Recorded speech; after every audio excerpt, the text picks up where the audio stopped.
मुझसे एक साहब ने पूछा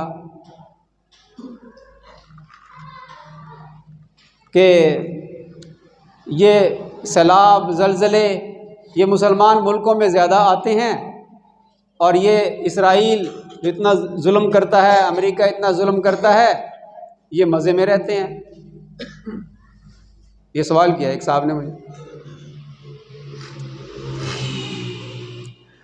ये सवाल हर दौर में मुसलमानों के जहन में आता है कि क्या वजह है कि मुसलमानों के मुल्कों के ऊपर ज़्यादा ये मसाइब आते हैं। हम पहले हमारे मुल्क में सैलाब आया, कितना नुकसान हुआ, अभी तक उस नुकसान को भुगत रहे हैं, और अब तुर्की में और शाम में ज़लज़ला आ गया। क्या वजह है? अब जिसने ये सवाल मुझसे किया वो साहब खुद जनाब सूटेड बूटेड क्लीन शेव नमाजी हैं। मतलब मैंने कहा कि ये जुमे में एक जुमा इस पर मैं इंशाअल्लाह ताला लगाऊंगा।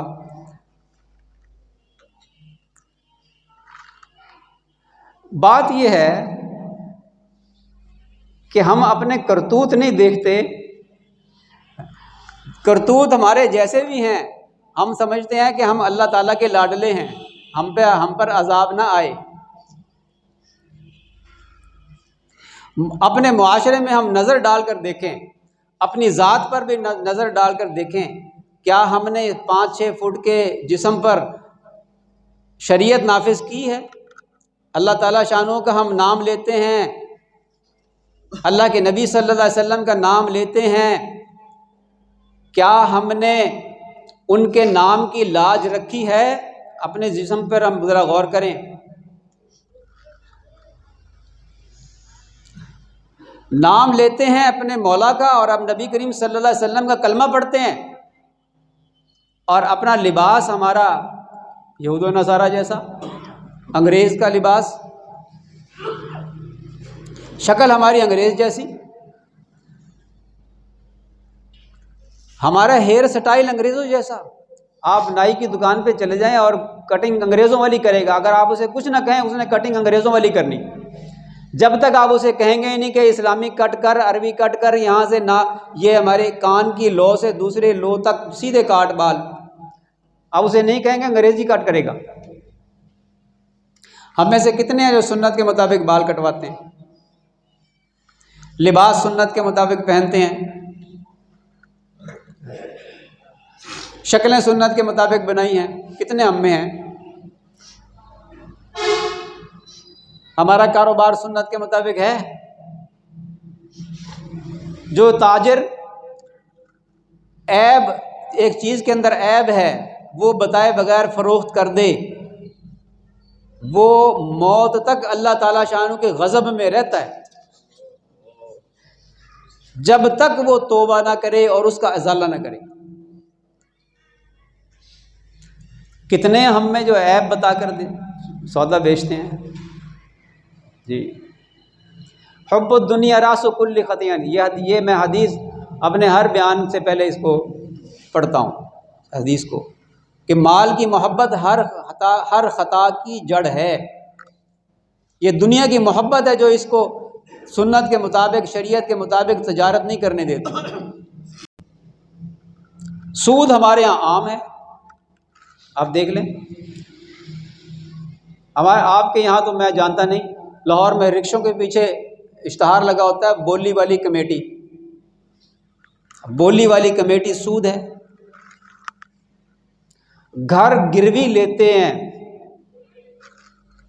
सूद है।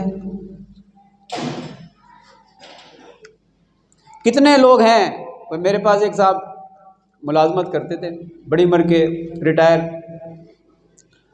मुझे पता चला कि इन्होंने जो पेंशन मिली थी वो बैंक में जमा करवा कर जो सूद आ रहा है वो खा रहे हैं। मैंने एक दिन कहा कि ये क्या कर रखी है आपने? कि जी की करिए जी, वो साड़ी बेगम दा किचन ही नहीं चलता।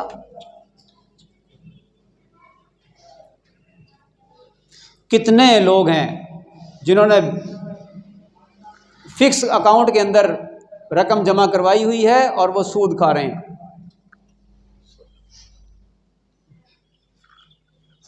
अल्लाह ताला शानू का ऐलान जंग है सूद वालों के साथ। दो किस्म के लोगों से अल्लाह ताला ऐलान जंग फरमाता है। एक वो जो सूदी कारोबार करे और दूसरा वो जो अल्लाह वालों से बुग़्ज़ रखे। जिस कौम पर अल्लाह ताला शानहू ऐलान कर दें जंग का, वो कौम पनप सकती है। परेशानियां नहीं आएंगी तो क्या होगा, अजाब नहीं आएंगे तो क्या होगा।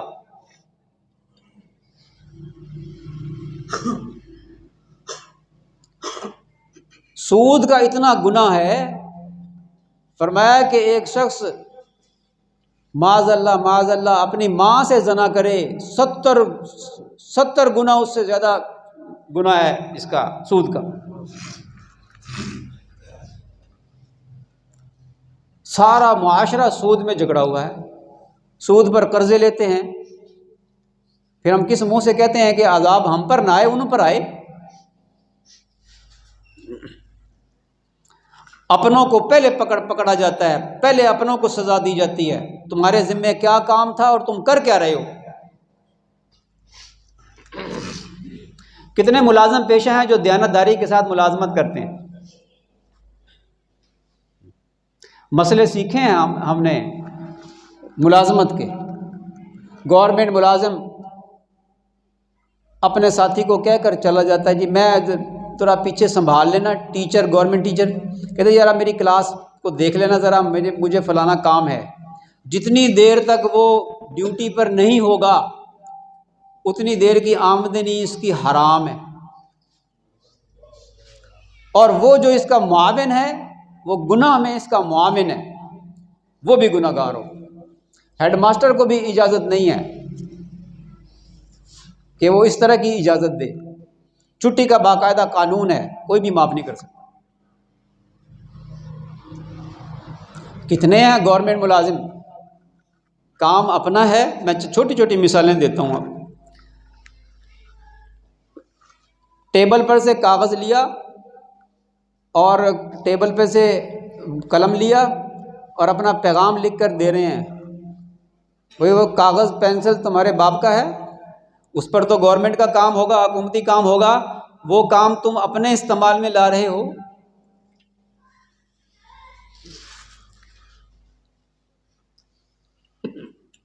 हमारे बुजुर्ग थे हज़रत शेख वजीहुद्दीन साहब रहमतुल्लाह अलैह, हमारे हज़रत मुर्शद आलम रहमतुल्लाह अलैह के खुलफा में से थे।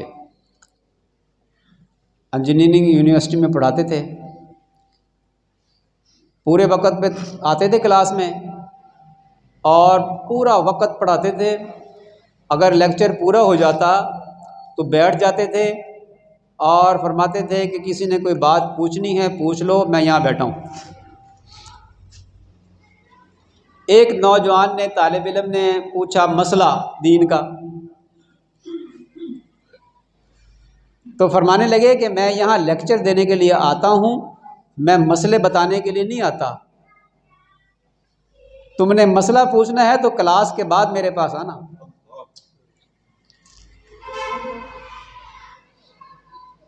इसको कहते हैं तक़वा। या अय्युहल्लज़ीना आमनुत्तक़ुल्लाह वकूनू मास्सादिक़ीन। ऐ ईमान वालो, तक़वा इख्तियार करो। कैसे आएगा तक़वा? वकूनू मास्सादिक़ीन, सादिक़ीन के साथ हो जाओ, नत्थी हो जाओ उनके साथ। ये हैं सादिक़ीन जिनके अंदर खुदा खौफी है, जो अपनी ड्यूटी पूरी करते हैं।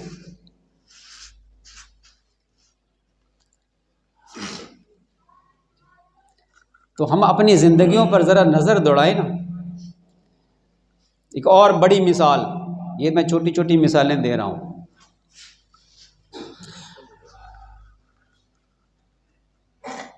अल्लाह ताला शानू ने इस उम्मत को चुना है एक काम के लिए, और वो काम क्या है कि ये जो मेरे बंदे जो मुझे नहीं पहचानते, मेरे नबियों को नहीं पहचानते, ये मुझे नहीं मानते, इनको समझाना ये तुम्हारी जिम्मेदारी है इस उम्मत की। इसलिए कि नबी करीम सल्लल्लाहु अलैहि वसल्लम के बाद अब कोई नबी नहीं आएगा। किसी को नबूवत नहीं मिलेगी। नबी तो आएंगे, हज़रत ईसा अलैहिस्सलाम आएंगे, लेकिन नबूवत मिलेगी किसी को नहीं। ये काम अब नबियों का काम, बल्कि ख़ातमुल अंबिया अलैहिस्सलातु वस्सलाम का काम, इस उम्मत का काम सिर्फ नबियों वाला नहीं है। इस उम्मत का काम ख़ातमुल अंबिया वाला है। में फ़र्क है। नबी जो थे वो एक कौम में आते थे और एक मुद्दत तक के लिए आते थे, लेकिन ख़ातमुल अंबिया वाला काम क्या है? सारी इंसानियत के लिए और क़यामत तक के लिए। इसलिए ऊंचा काम है, इस उम्मत को बड़ा ऊंचा काम दिया है अल्लाह ताला ने। इस उम्मत को इस बड़े काम के लिए भेजा गया है। कुंतुम खैरा उम्मतिन उखरिजत लिन्नास तामुरूना बिल मारूफी व तनहौना अनिल मुनकर व तुमिनूना बिल्लाह। तुम निकाले गए हो लोगों की नफ़ा रसानी के लिए, तुम अमर बिल मारूफ करते हो और नहीं अनिल मुनकर करते हो, अल्लाह पर ईमान रखते हो। कुल हाज़िही सबीली अदउ इलल्लाह अला बसीरतिन अना व मन इत्तबाअनी। ये दलील है कि इस उम्मत के ज़िम्मे है ये काम। अब जनाब, आप अगर साहबजादे को किसी काम से भेजें कि ये लो ये पैगाम और फ़लाँ को जाकर दे आओ, ये अमानत लो, ये किताब है, ये फ़लाँ चीज़ है, ये फ़लाँ बंदे को जाकर दे आओ,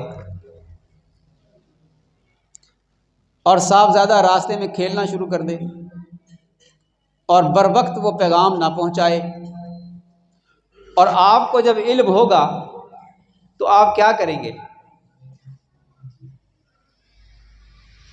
साहबजादे को सज़ा देंगे ना पहले आप। जिसकी ड्यूटी है उसने ड्यूटी पूरी नहीं की तो सज़ा तो पहले उसको मिलेगी।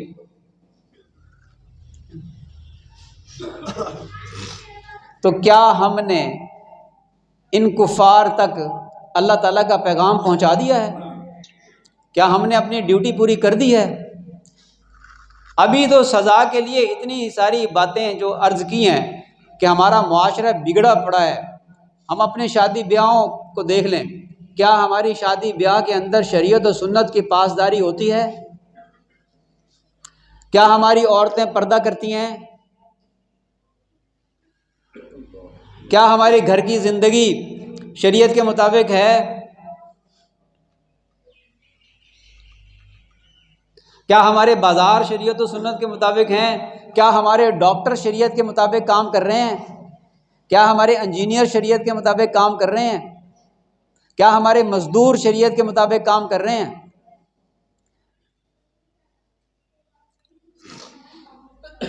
मुआशरा बिगड़ा पड़ा है। और फिर हम कहते हैं कि हम पर अज़ाब क्यों आते हैं? अहादीस के अंदर तफसील से बयान किया गया है कि जब ये गुनाह होगा तो ये अज़ाब आएगा, जब ज़ना आम होगा ज़लज़ले आएंगे, और जब हम रिज़्क़ की नाकदरी करेंगे तो कहत आएगा।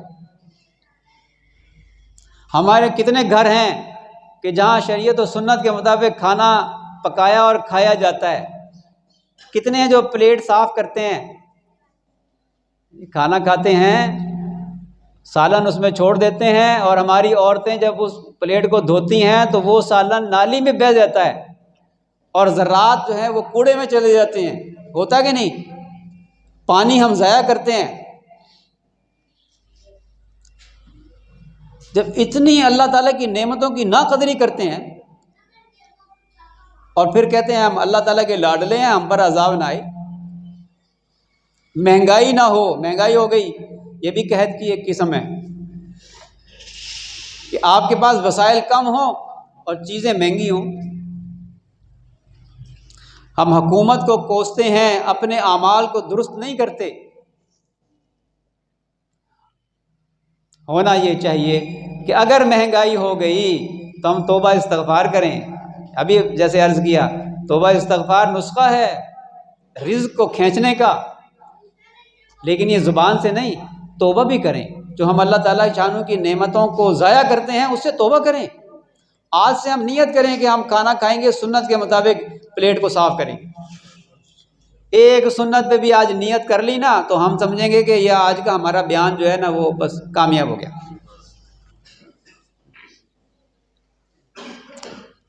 मुलाजिम पेशा लोग इसकी नियत कर लें कि हम मुलाजमत के अंदर ख़यानत नहीं करेंगे, ड्यूटी पूरी करें। ताजिर इस बात की नियत कर लें कि हम धोखा नहीं दें, झूठ नहीं बोलेंगे। और ये जितने कारीगर लोग हैं, कारीगर, ये वादा खिलाफी बहुत ज़्यादा करते हैं। ये अहद करें कि हम वादा खिलाफी नहीं करेंगे। कभी दर्जी जो है, जो उसने दिन दिया है ना कि फ़लाँ दिन ले जाना सिल जाएगा, इल्ला माशाल्लाह बहुत कम ऐसे हैं जो वक़्त पे काम करते हैं। क्या मुसीबत उनको पड़ी है? वादा खिलाफी, वादा खिलाफी। ये सिर्फ दर्जी की बात कर रहा हूँ, और भी कारीगर वादा खिलाफियाँ करते हैं। मैं आ रहा हूँ, झूठ, आ नहीं रहा होता। एक साहब खड़े फ़ोन पे कह रहे हैं मैं 10 मिनट में आया जी। मैंने उनसे पूछा कि भाई ये आपने जाना कहाँ है? उसने कहा जी बैरिया। मैंने कहा यहाँ से पौना घंटा लगेगा बैरिया पहुँचने में, और तुम कह रहे हो मैं 10 मिनट में पहुँचा। पहुँच कैसे सकते हो 10 मिनट में? झूठ और वादा खिलाफी होगी या नहीं होगी? और इन चीज़ों को हम मामूली समझते हैं। हदीस शरीफ में आया जिसका मफ़हूम है कि मुसलमान से सारे गुनाह हो सकते हैं, 2 काम नहीं हो सकते। झूठ नहीं, मुसलमान झूठ नहीं बोलता, मुसलमान किसी को धोखा नहीं देता। मुझे बताइए कि माशरे के अंदर ये दोनों गुनाह हैं या नहीं हैं? फिर हम कैसे कहते हैं कि हम पे अजाब ना आए? हालांकि ये अजाब अल्लाह फरमाते हैं कि हम छोटा अजाब मुसल्लत करते हैं बड़े अजाब से पहले। क्यों? लअल्लहुम यरजिऊन, ताकि ये हमारी तरफ रुजू कर लें। मुफस्सिरीन फरमाते हैं कि ये जो अल्लाह ताला शानू ने फरमाया ना कि हम ज़रूर चखाएंगे इनको छोटा अजाब बड़े अजाब से पहले, जो बड़ा अजाब क़यामत के दिन आएगा। अल्लाह ताला आगे फरमाते हैं लअल्लहुम यरजिऊन, ताकि ये लोग रुजू कर लें, तौबा कर लें, अल्लाह की तरफ आ जाएं। ये भी अल्लाह की रहमत है, ये छोटा अजाब भी अल्लाह की रहमत है कि अल्लाह ताला शानू ने मोहलत दे दी है और तंबीह कर दी है।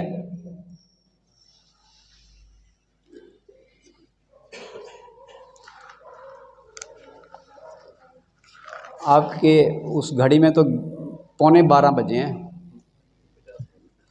जी, ऊपर हो गया टाइम जी। इस उम्मत पर अजाब की जो एक बड़ी वजह है वो ये है कि इन गुनाहों के अलावा जो बड़ा गुनाह है जिसको गुनाह समझती ही नहीं है उम्मत, वो ये है कि उम्मत को जो काम ज़िम्मे लगाया गया इन कुफ़ार को समझाने के लिए, उस काम को ये उम्मत काम ही नहीं समझती। बादशाह ने शहजादे को कोड़े लगवाए, कोड़े लगाने वाला जल्लाद। शहजादे को कोड़े क्यों लगाए? कि इसने फ़र्ज़ मनसबी से कोताही बरती है। तो वो शहज़ादा वो जो जल्लाद है उससे अफजल नहीं है, लेकिन जल्लाद के ज़रिए से उस शहज़ादे को कोड़े इसलिए लगवाए जा रहे हैं ताकि ये अपने काम पर आ जाए, अपने मनसब को समझ ले कि शहज़ादा है, तेरा काम ये नहीं था जो तूने किया है, तेरा काम और था, बहुत बड़ा काम था, तुझे उस काम पर लाने के लिए कोड़े लगाए जा रहे हैं। ये मिसाल है। मुसलमान जो है वो तो उसके ज़िम्मे तो बहुत बड़ा काम है, लेकिन ये काम करता नहीं है, तो अल्लाह ताला शानू कोड़े लगवाता है, कभी छोटे अजाब के ज़रिए से, कभी कुफ़ार को मुसल्लत करके।